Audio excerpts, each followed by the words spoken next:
The new Galactic Council chamber was much quieter than before.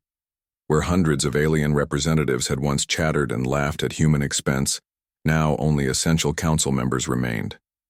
They sat in silence, their various forms of eyes focused on the small group of humans at the center of the room. Ambassador Hei-Wan stood where Captain Dong-Wu had stood 5 days earlier. But everything else had changed. The aliens no longer looked at humans with amusement or contempt. Now, they looked with something that might have been fear or respect or both. The Terran Coalition's revised application for Galactic Council membership, Hei-Wan said, placing a datapad on the central podium. We believe you will find the terms acceptable. Velthar's compound eyes focused on the document. His once proud voice now sounded hollow through his translator. Terms? You are presenting terms to us? Yes, Hei-Wan replied simply. The same courtesy you showed us when you presented your ultimatum. But you are the applicant species. You cannot dictate terms to the council. Captain Dong-Wu stepped forward from where he had been standing with his crew. The council that existed 5 days ago might have had that authority. This council does not. Through the chamber's massive viewports, the wreckage of the alien fleet was clearly visible. Floating debris that had once been proud warships now served as a permanent reminder of what happened when the galaxy underestimated humanity. A Vorthak elder pulsed with nervous light. What are your terms? Hei-Wan consulted. Her datapad. Full membership with voting rights equal to any founding species. Unrestricted access to all public galactic trade routes. No monitoring or oversight of human colonies or vessels. No mandatory genetic modification programs. No relocation requirements. Impossible, wheezed a Nephian representative. New species must prove themselves worthy over decades of probation. New species, Dong-Wu said quietly, do not usually arrive with dreadnought escorts. The alien fell silent. Furthermore, Hei-Wan continued, the Council will establish a new Department of Species Rights with human oversight to ensure that no other species faces the treatment we received. You cannot reform the Council, Velthar clicked angrily. We have governed the galaxy for 10,000 years. And what a fine job you have done, said a new voice. The chamber doors opened to admit Admiral Sung-Ho, commander of the Terran Coalition's Deep Space Fleet. Behind him walked Captain Wu Jin and a dozen other human officers. Their presence filled the chamber with an aura of quiet competence that made the aliens shift nervously.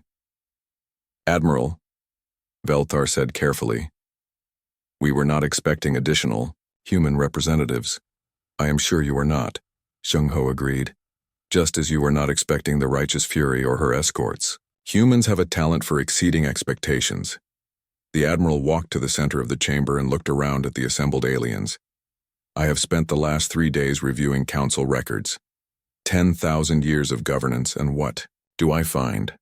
Slavery disguised as guidance, theft disguised as research, genocide disguised as pacification. Those are serious accusations, Akrilax elder protested. They are documented facts, Sung-Ho replied. Shall I read the casualty reports? From species that refused Council protection? Shall I list the technologies stolen under quarantine protocols? Shall I name the world stripped of resources for galactic development projects? The silence stretched uncomfortably long. The galaxy, Sung-Ho continued, has been ruled by predators who convinced themselves they were shepherds. That ends today. You cannot simply overthrow the established order, Velthar said desperately. The other species will not accept human authority. We are not seeking authority, Hei-Wan said. We are seeking justice. What is the difference? Captain Wu Jin spoke for the first time. Authority is taken by force and maintained by fear. Justice is earned through actions and maintained by trust. As if to prove his point, the chamber doors opened again. This time, a stream of beings entered that made the council members gasp in shock. Dozens of representatives from species they had never seen before, speaking languages they did not recognize. Who are these beings? Velthar demanded. Species that your council forgot existed, Admiral Sung-ho explained. Races that were deemed too primitive for membership. Civilizations that were written off as developmental failures. People you abandoned to fend for themselves while you enjoyed the benefits of their stolen resources. Engineer Mi Young stepped forward with a group of alien scientists. We have spent the last 3 days establishing communication protocols with 17 previously unrecognized species. It seems they have been watching the Council for centuries, waiting for someone to challenge your authority. This is chaos, a Nephian elder swirled frantically. You are destroying galactic order.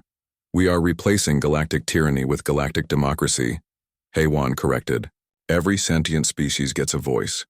Every civilization gets representation. No more elder races deciding the fate of younger ones.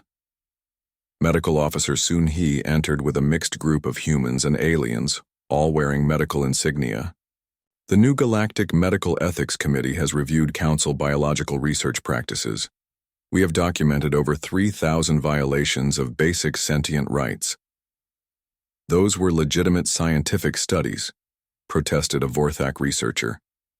Those were torture sessions, Sun Hee said flatly. Biological samples taken without consent, genetic modification imposed on unwilling subjects, entire populations used as laboratory specimens. It ends now. Velthar looked around the chamber at the mixed crowd of humans and aliens. His world had been turned upside down in less than a week. What happens to us? To the existing council? You get to prove you can change, Dongwu said. Species that cooperate with the new order keep their membership. Species that resist, he shrugged. Ask the commanders of your former fleet how resistance worked out for them. This is blackmail. This is justice, Admiral Sung-ho corrected. For 10,000 years you used superior force to impose your will on weaker species. Now you face superior force being used to protect those same species. The irony is not lost on us. Captain Wu Jin activated a holo display showing the current military situation. Human fleets are now positioned at 37 critical jump points throughout the galaxy. Any attempt to organize resistance will be met with immediate response. How many ships do you have? Velthar asked weakly. Enough, Wu Jin said simply. The truth was that humanity had spent 50 years preparing for this moment. While the aliens, assumed humans were fumbling around with primitive technology, Earth had been building a secret fleet designed specifically to fight galactic-level conflicts. Every ship was a masterpiece of human military engineering, built by a species that had learned warfare from a planet that tried to kill them every day. Heywan returned to the podium. The new Galactic Confederation will be established within 30 days. All species, including humanity, will be subject to the same laws and protections. No more elder races, no more junior species, just equals working together. And if we refuse? Velthar asked. Then you become irrelevant, Dongwu said. The galaxy is bigger than your old council. There are thousands of species you never bothered to contact. They will form the new confederation with or without you. But Velthar struggled to find words. But we brought civilization to the galaxy. We created order from chaos.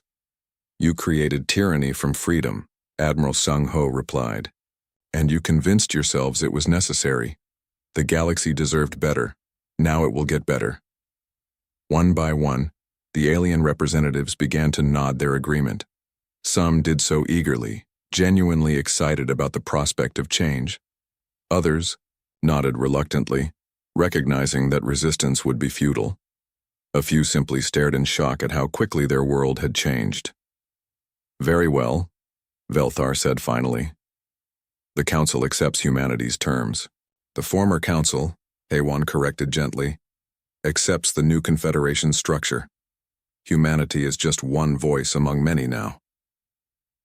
As the meeting broke up and various groups began planning the transition, Dongwu found himself standing alone at the viewport looking out at the stars. Somin joined him after a few minutes. Do you think it will work? She asked. This new government? It has to work, Dongwu replied.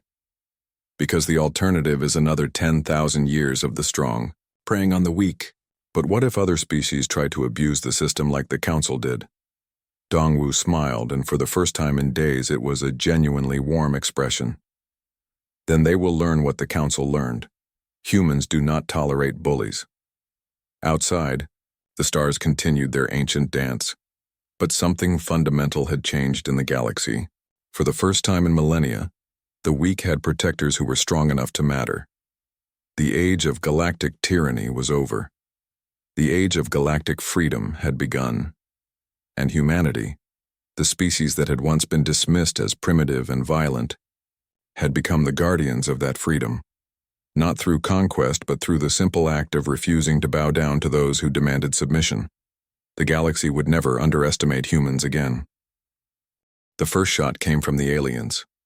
A Krillax battlecruiser, desperate to break free from the human formation, fired its main plasma cannon at the destroyer Swift Justice. The green energy beam struck the human ship's shields and scattered harmlessly into space. "All units, you are weapons-free," Captain Wu Jin announced calmly. Repeat, weapons-free. What happened next changed the galaxy forever. The Righteous Fury opened fire with her primary batteries. But these were not the crude kinetic weapons the aliens expected. These were phase disruption cannons that tore through alien shields like they were made of paper. The Krillax cruiser that had fired first simply ceased to exist. One moment it was there, the next it was a cloud of expanding gas. "Impossible," Belthar's voice whispered over the communication channel. "Our shields are rated for 20 times that energy output." "Your shields," Captain Wu Jin replied, "are designed to stop energy weapons. Ours are designed to ignore your shields entirely." The battle that followed was not a battle at all. It was a demonstration. Commander In-ho led the first boarding action, taking a squad of Marines in powered armor directly to the Krillax flagship. The aliens had prepared for human attackers by sealing their airlocks and activating internal defenses. They did not expect the humans to simply walk through their hull.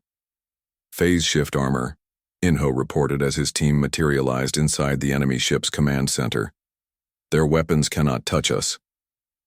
The Krillax crew scattered in panic as armored humans appeared in their midst like ghosts. Their energy weapons passed harmlessly through the phase-shifted Marines while human weapons struck with devastating effect. "Surrender your vessel," In-ho commanded, his armor's speakers translating into perfect Krillax. "You have 30 seconds. To comply." The alien commander clicked his mandibles in fear. "How are you doing this? Your technology is primitive." 30 seconds. In-ho repeated. The Krillax ship surrendered.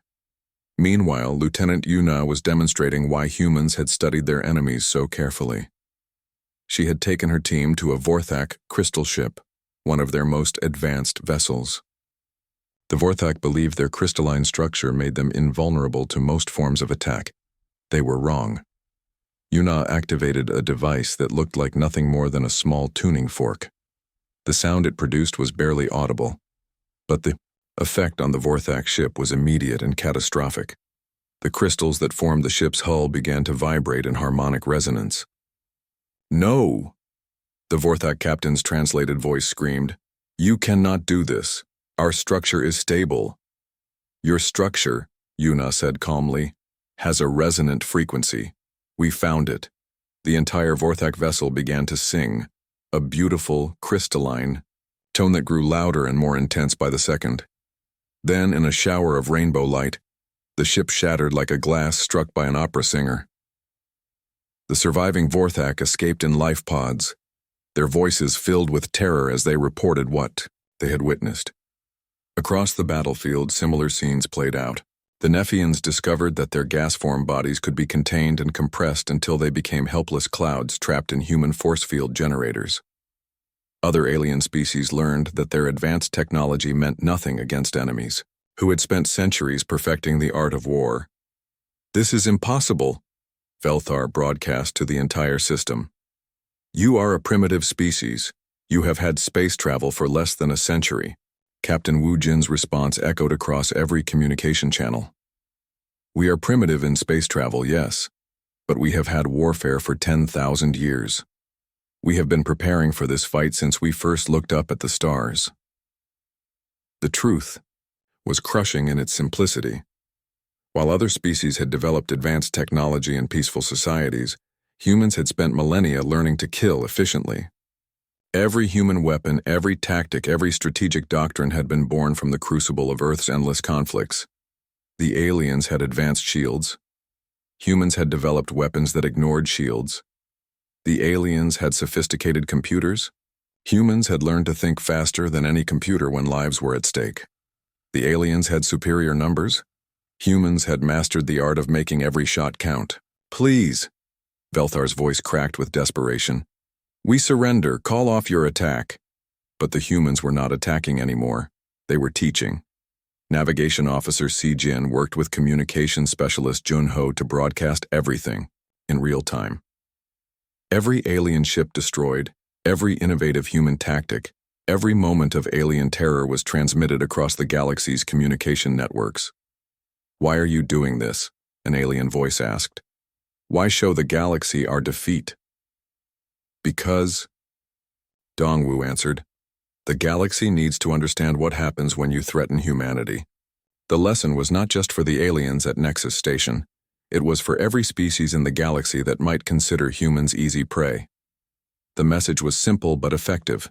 Humanity would not go quietly into extinction. Within an hour, the alien fleet was either destroyed or surrendered. 3,000 ships reduced to scrap metal and life pods. The mighty Galactic Council's military might had been swept aside by 13 human vessels. But the most shocking moment came when the battle was over. Instead of executing prisoners or claiming spoils of war, the humans began rescue operations. Medical Officer Sun Hee worked alongside her team to treat wounded aliens, the same beings who had planned to enslave humanity. Why? A wounded Vorthak asked as Sun Hee repaired its damaged crystal matrix. Why do you help us after what we plan to do to your people? Sun Hee looked up from her work. Because that is what humans do. We fight our enemies, but we do not abandon the wounded. The alien could not understand. In its experience, victory meant the total destruction of the defeated. Mercy was a concept its species had forgotten long ago. Your species is... It struggled with the translation. Confusing. Yes, Sun Hee agreed. We know. Captain Wu Jin's voice filled the communication channels one final time. Attention, all vessels. The demonstration is complete. Any ship attempting to leave this system without permission will be destroyed. Any ship attempting to send a distress signal will be destroyed. You will remain here until our diplomatic team has finished their work. Diplomatic team? Velthar asked weakly. Oh yes? Dongwu's voice came from the eternal dawn. We still need to discuss humanity's membership in the Galactic Council, but I think the terms of negotiation have changed somewhat. In his command chair, Velthar stared at the tactical display showing the wreckage of his fleet. The humans had not just defeated them, they had made it look easy. What do you want from us? He whispered. What we always wanted, Dongwu replied. Respect. Around Nexus Station, the human ships took up guard positions. They had come to the galaxy seeking friendship and peace. They had been met with arrogance and threats. Now the galaxy would learn to treat them as equals or face the consequences. The age of human weakness was over. The age of human respect had begun. The first sign that something had changed came at Oro 347 station time. Kyun Su, working the night shift on sensor duty aboard the Eternal Dawn, noticed an odd reading on his gravity detectors. A ripple in space-time that should not have been there. Captain, he called quietly over the comm. You might want to see this. Dongwu arrived on the bridge still pulling on his uniform jacket. What is it? Gravitational anomaly, bearing 27 Mark V. It is big, Captain. Really big. How big? At least a kilometer long, maybe more, but there is nothing there, on visual or energy scans. Dongwu studied the readings. He had been expecting this, but seeing it happen still sent chills down his spine. Are the aliens detecting it? No, sir. Their sensors are not as sensitive as ours in this range. Good. Wake the senior staff, quietly. Within minutes, the bridge crew was assembled. Jae-ho looked at the sensor readings and whistled softly. "Quantum fold masking?" he asked. "The best Earth science can produce," Dongwoo confirmed. "She has been hiding out there for 8 days, waiting." "She?" So-min asked. Dongwoo activated the secure command channel. "Sleeping Beauty, this is Dawn Patrol. Are you receiving?" The answer came immediately, in a voice So-min recognized but had never expected to hear again. "Dawn Patrol, this is Sleeping Beauty. Captain Woo-jin here. We have been waiting for your call." The bridge crew stared at the speakers. Captain Woo-jin had been declared missing in action 3 months ago when his prototype vessel disappeared during a test flight. Earth Command had told everyone the ship was lost with all hands. "Status report, Sleeping Beauty," Dongwoo requested. "All systems green. Full crew complement of 800. Weapons charged and ready. We have been monitoring alien communications for the past week. And they really do not like you very much, Dawn Patrol." Despite everything, Dongwoo smiled. Woo-jin had always been able to find humor in the darkest situations. "Copy that, Sleeping Beauty. Are you ready for Phase 2? We have been ready since we got here, just say the word." Dongwoo looked at his crew. Hyunjin was staring at the sensors like he could not believe what he was seeing. Mi-young was running calculations on her engineering console. Hae-won looked like she was about to be sick. "What exactly is out there?" she asked. Jae-ho answered for the captain. "The Righteous Fury, Yamato-class dreadnought, first of her kind." "I thought that was just a rumor," So-min whispered. "The rumors were deliberately spread," Dongwoo said. "Earth Command wanted everyone to believe the project had failed, including our own people." "How long have you known?" Hae-won demanded. "Since before we left Earth. This entire mission was designed to flush out alien intentions. If they had been friendly, the Fury would have stayed hidden and returned home. But if they proved hostile..." "You used us as bait," Hae-won said accusingly. "We used ourselves as bait," Dongwoo corrected. "Every person on this ship volunteered, knowing the risks. But you did not tell us about the backup plan, because it only works if your reactions are genuine. The aliens had to believe we were alone and helpless. If you had known about the Fury, they would have detected the deception." Kun-soo looked up from his sensors. "Captain, more gravitational anomalies, smaller ones. I count at least 12 separate signatures." Dongwoo nodded. "Escort vessels, destroyers and cruisers." "A whole fleet," Mi-young breathed. "How did they get here without being detected?" "Quantum fold technology," Jae-ho explained. "The ships exist in folded space, invisible to normal sensors. They can stay hidden for weeks." "But why reveal themselves now?" Hae-won asked. "Because," Dongwoo said grimly, "the aliens just made their final mistake." He activated the main communication system. "Attention, Nexus Station Control. This is Captain Dongwoo of the Terran vessel Eternal Dawn. We have reviewed your ultimatum." The response was immediate. Velthar's voice came through the speakers, sounding pleased with himself. "And your decision, human?" "Our decision," Dongwoo said clearly, "is that you can go to hell." The alien channel exploded with angry chatter. Through the chaos, Velthar's voice rose above the others. "You reject our generous offer? Your species chooses destruction over guidance? Our species chooses freedom over slavery. Always. Then you have doomed your people, human. Our fleets are already moving toward your pathetic world. By the time you return to Earth, there will be nothing left to return to." "About that," Dongwoo said conversationally, "you might want to check your sensors." There was a pause. Then Velthar's voice returned, but now it sounded confused. "What are you talking about, human?" "Check your sensors," Dongwoo repeated. "Long range. Gravitational detection. Look for quantum signatures." Another pause, longer this time. When Velthar spoke again, his voice had lost its confidence. "Impossible. There is nothing there." "Look harder." Dongwoo nodded to Kun-soo, who sent a coded signal into space. The response was immediate and terrifying. One by one, the human ships began to uncloak. The Righteous Fury appeared first, her massive hull materializing out of empty space like a mountain rising from the sea. She was beautiful and terrible. A kilometer of human engineering dedicated to one purpose, making their enemies regret their choices. The escort vessels followed. 12 destroyers and cruisers, each one bristling with weapons that represented humanity's darkest ingenuity. They arranged themselves in a perfect attack formation, surrounding Nexus Station like wolves surrounding prey. The alien communication channels went crazy. Warning signals, panic calls, demands for explanations. Through it all, Velthar's voice could be heard, no longer confident, but sharp with fear. "This is impossible. Your species does not have this technology."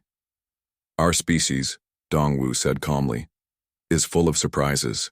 Where did these ships come from? Our scouts would have detected them." "Your scouts," Captain Wu Jin's voice cut in on the channel, "detected exactly what we wanted them to detect. One small diplomatic vessel with a crew that looked scared and helpless." "Who is this?" Velthar demanded.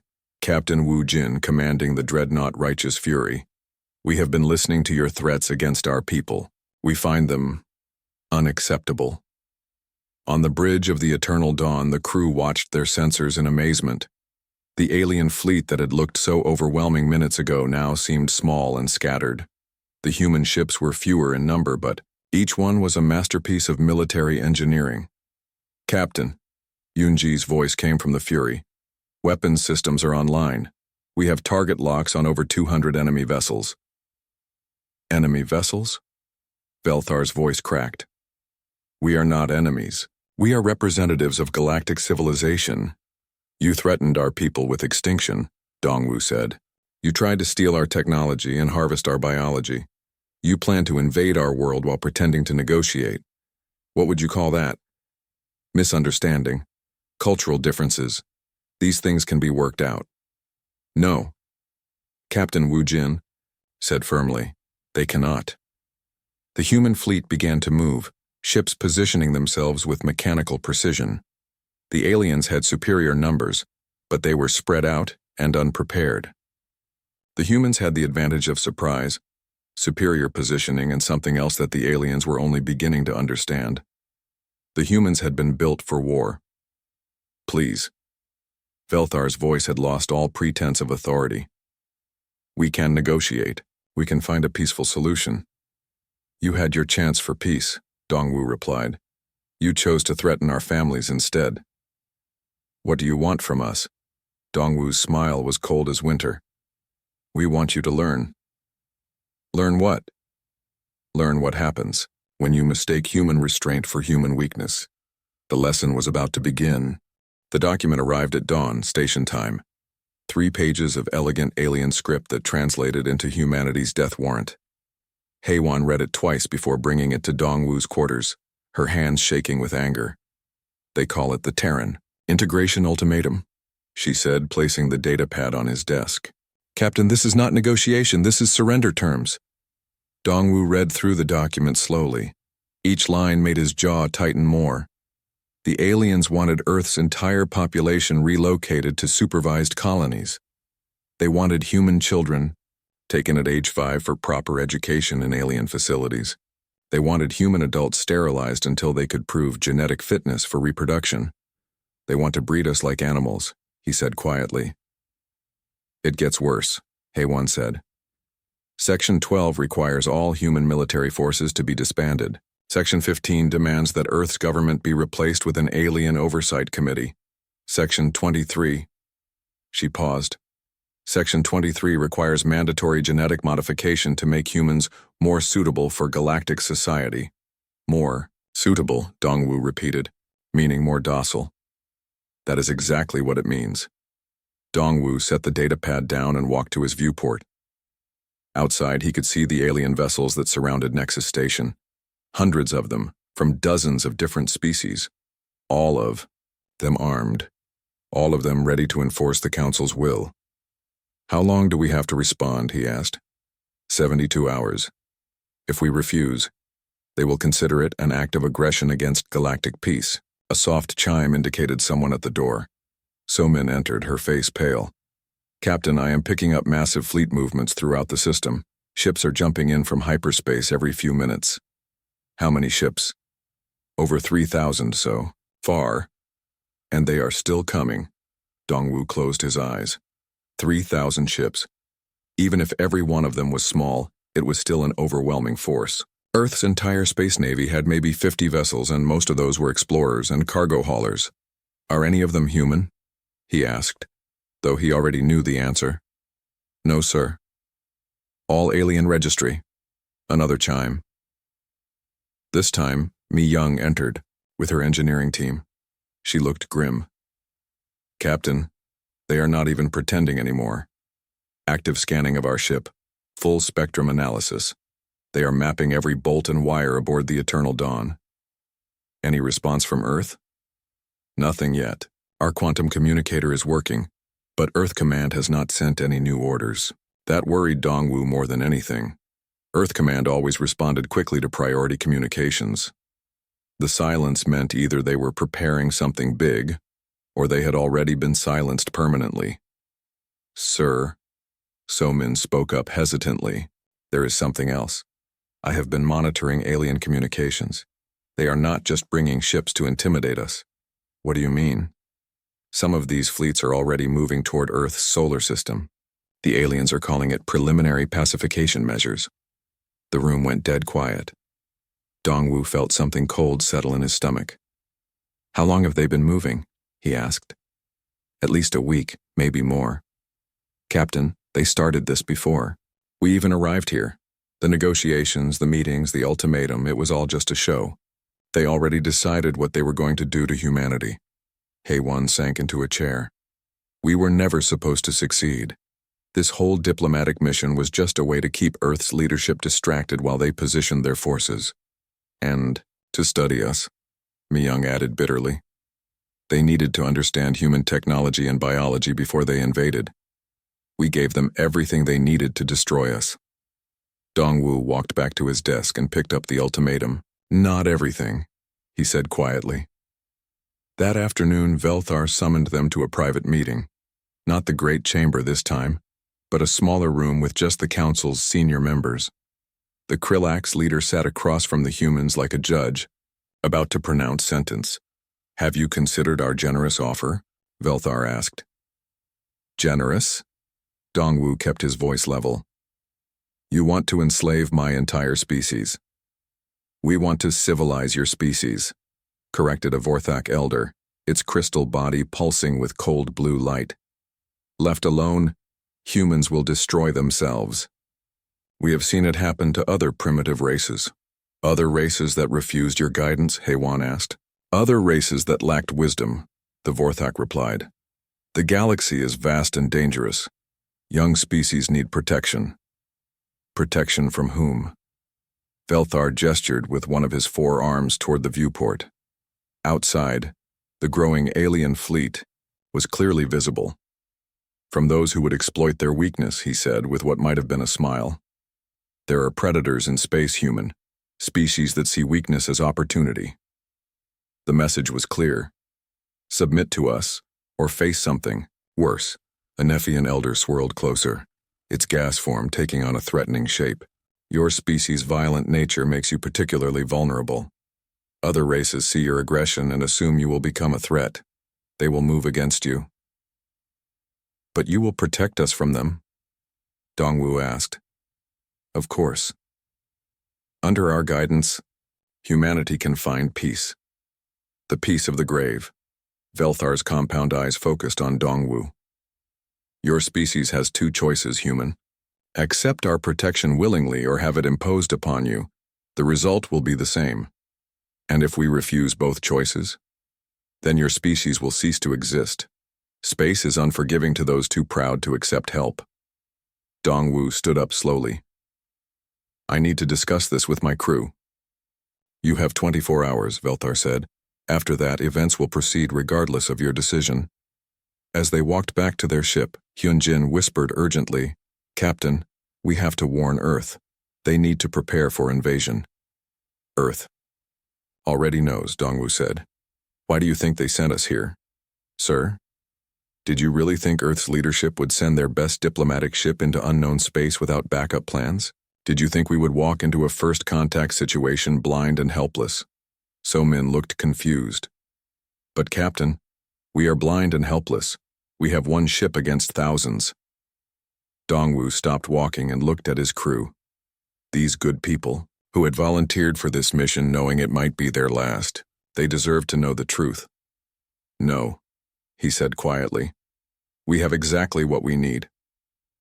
That night, alone in his quarters, Dongwu activated his quantum communicator one final time. The signal he sent was brief, just a few code words. But those words would echo across the galaxy. Sleeping giant is awake. Primary target confirmed. All units, weapons free. Far away in the cold space between stars, something that had been waiting for days finally received permission to act. Systems that had been powered down came online. Weapons that had been secured were armed. A presence that had remained hidden in the quantum shadows began its approach. The aliens had made their choice. They had mistaken human patience for weakness and human restraint for fear. They had assumed that a species new to space travel would come to their first diplomatic meeting without adequate preparation. They were about to learn how wrong they could be.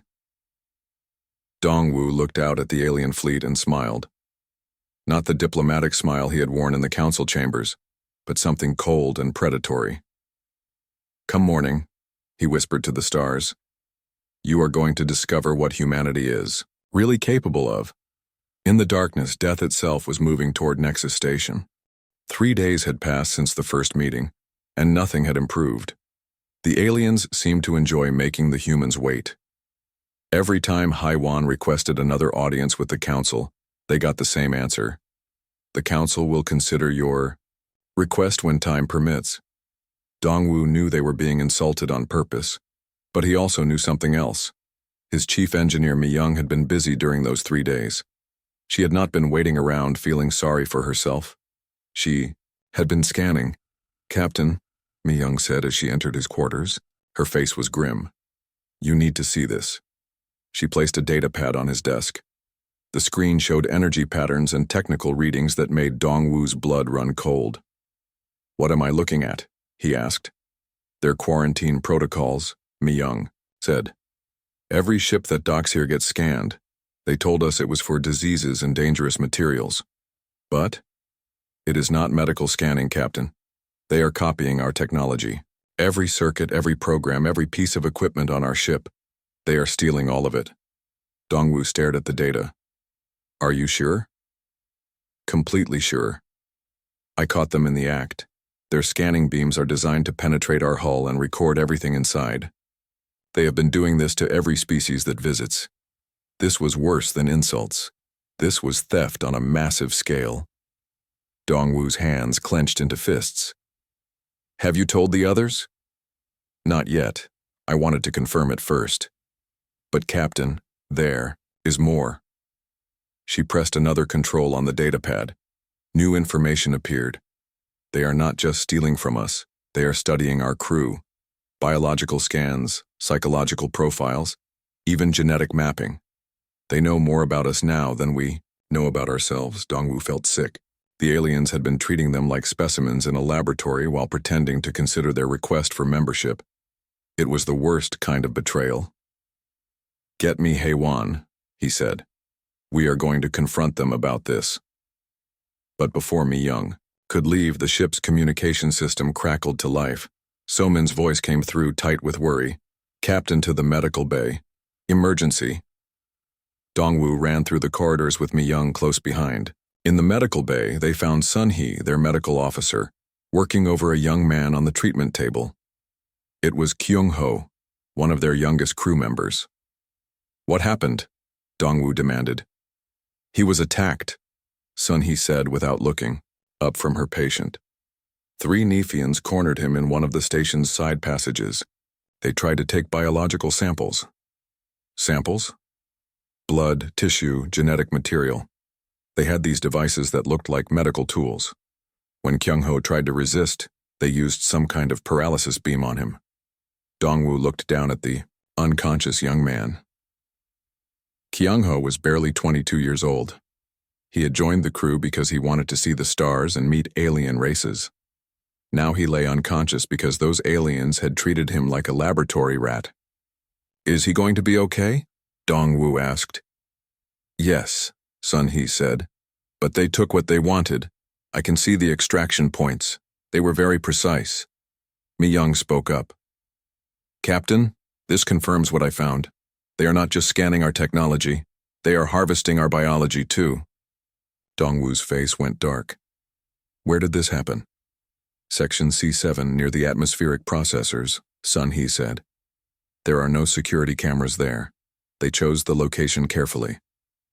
"Get Hae-won and Hyun-jin," Dong-woo ordered. "We are going to the council right now." An hour later, they stood once again in the great chamber. But this time, Dong-woo did not wait for permission to speak. "We demand an explanation," he said, his voice carrying across the vast room. Velthar looked annoyed.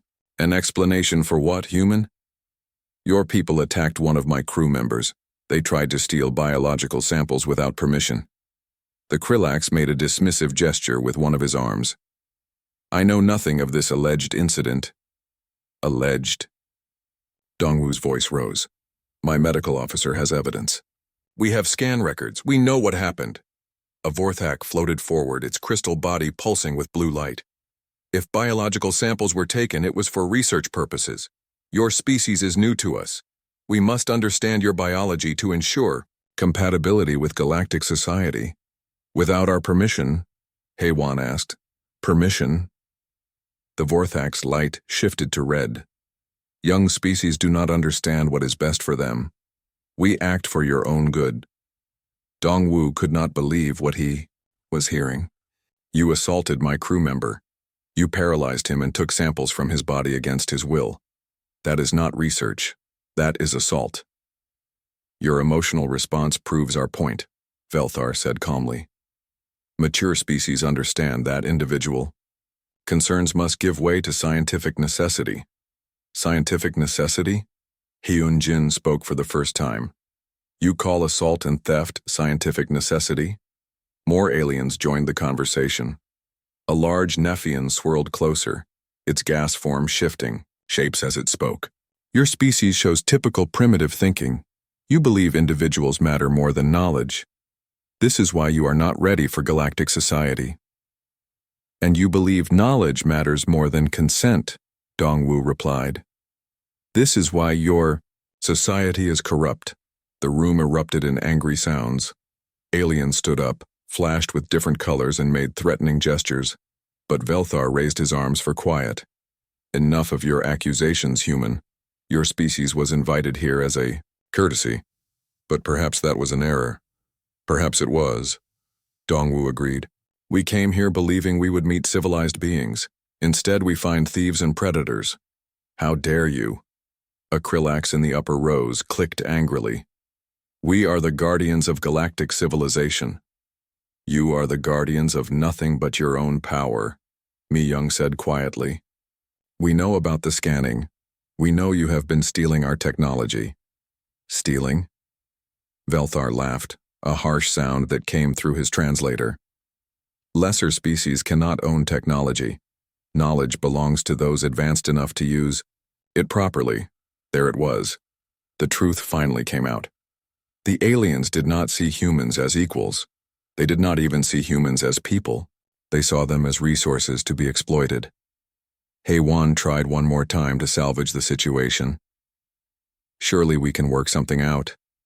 Some kind of agreement that respects both our needs and yours." "There is nothing to work out," Velthar said. "Your species will accept our guidance or your species will face the consequences." "What consequences?" Dong-woo asked. "Space is dangerous for unprepared races. Ships can have accidents, colonies can fail, entire species can disappear if they are not careful." The threat was clear: submit or be destroyed. Dong-woo looked around. The chamber at the hundreds of alien faces. Some looked pleased with Velthar's words. Others looked uncomfortable, but said nothing. None of them spoke up for humanity. "I see," Dong-woo said quietly. Thank you for making your position clear. He turned to his team. We are leaving. Yes, Velthar agreed. Go back to your ship. Think about what we have discussed. Tomorrow, we will present you with terms for your species integration into galactic society, terms that will ensure your people's safety. Dongwu paused at the chamber entrance. Terms: relocation schedules, genetic modification requirements, educational programs. Your species has much to learn about proper behavior. For a moment, Dongwu said nothing. Then he smiled, and somehow that smile was more frightening than any threat. You really do not understand us at all, he said softly. That is going to be a problem, for you. As they walked back to their ship, Hyunjin whispered, Captain, what are we going to do? They outnumber us millions to one. Dongwu did not answer until they were safely aboard the Eternal Dawn. Then he looked at his crew. These brave men and women who had volunteered to carry humanity's hopes to the stars. They think they know everything about us, he said. They think they have studied us completely. They think we are helpless. He walked to the command center and activated another secure communication channel. But they have made one critical error, he continued as the quantum transmitter powered up. They assume we came here alone. His next transmission was longer than the first. It contained coordinates, tactical assessments, and target priorities. It also contained 2 words that would change everything. Execute Omega. Somewhere in the darkness between the stars, something vast began to move. The stars looked different here. Captain Dongwu pressed his face against the viewing port of the Terran Coalition vessel Eternal Dawn and watched the massive space station grow larger. Nexus Station was huge, bigger than any city on Earth. It spun slowly around a neutron star, its metal arms reaching out like a giant wheel in space. Captain, we are getting their welcome signal, said Somin from her communications post. Her fingers moved quickly over the controls. They want us to dock at Bay 7. Dongwu nodded and walked back to his command chair. This was it.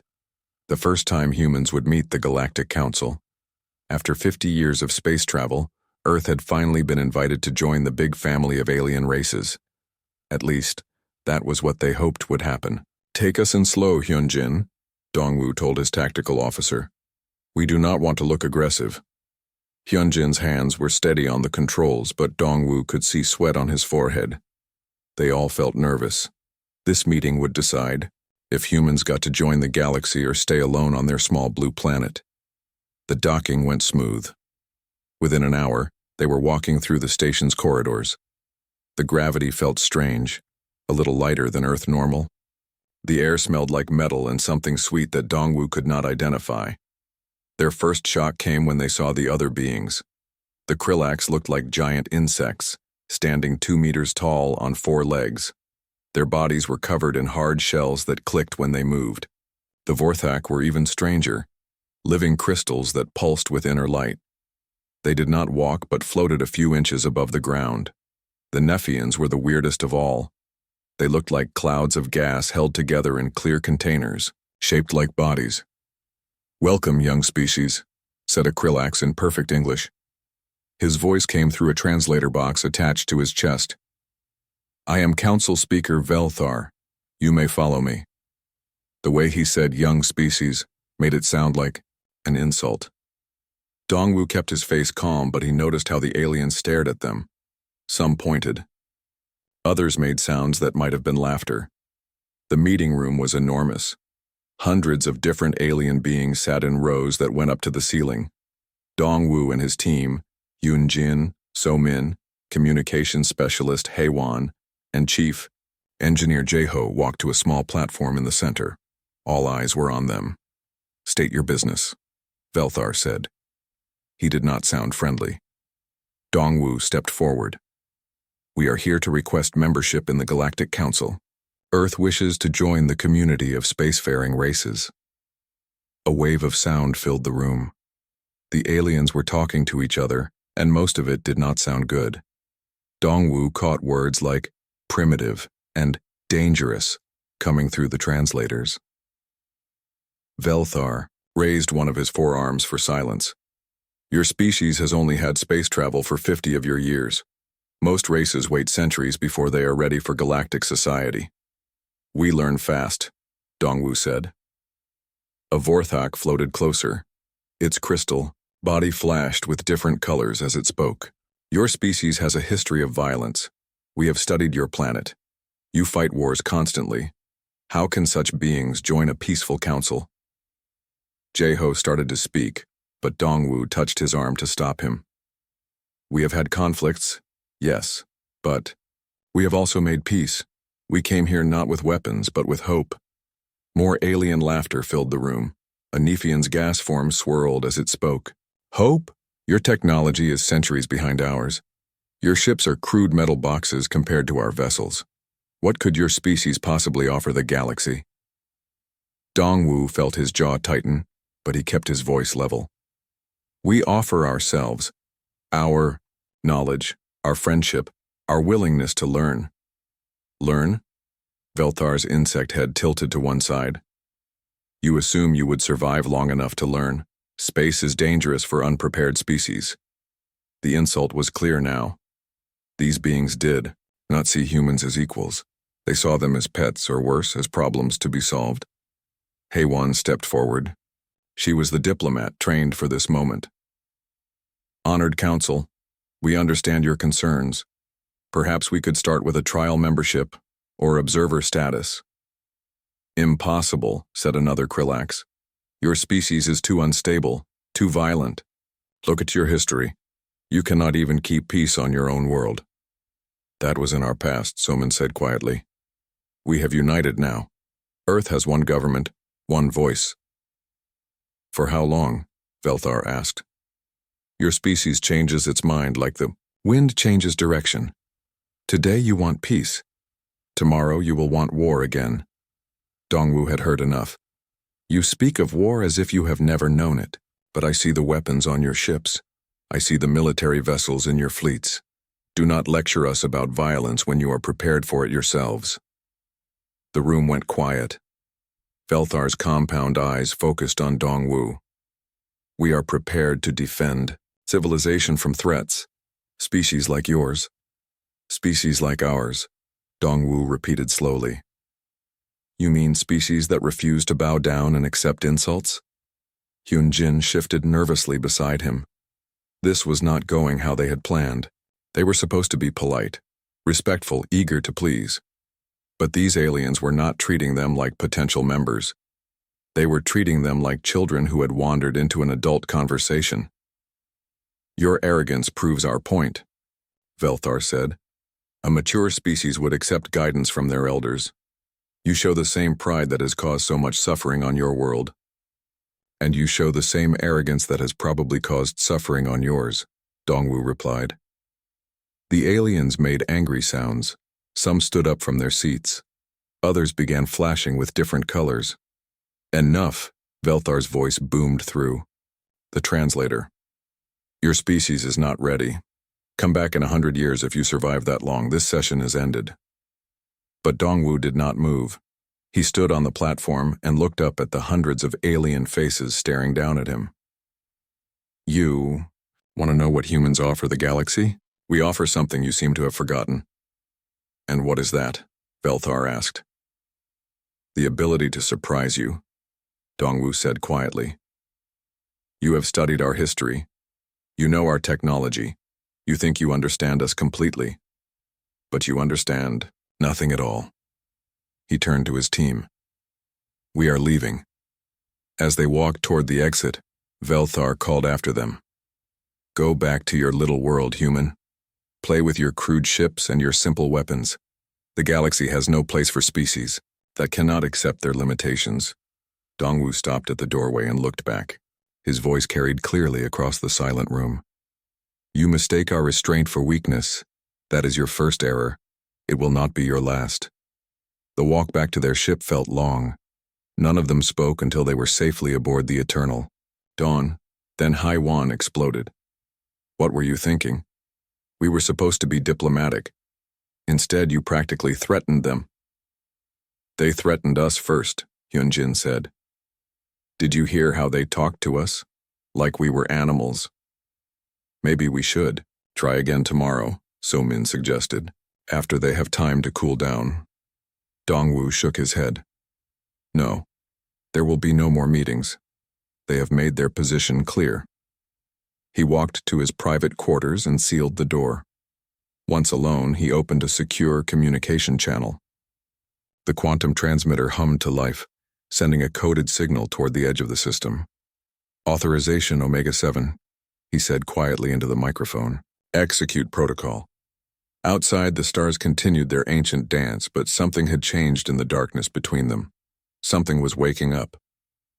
Back on the station, the aliens congratulated themselves on handling the humans so well.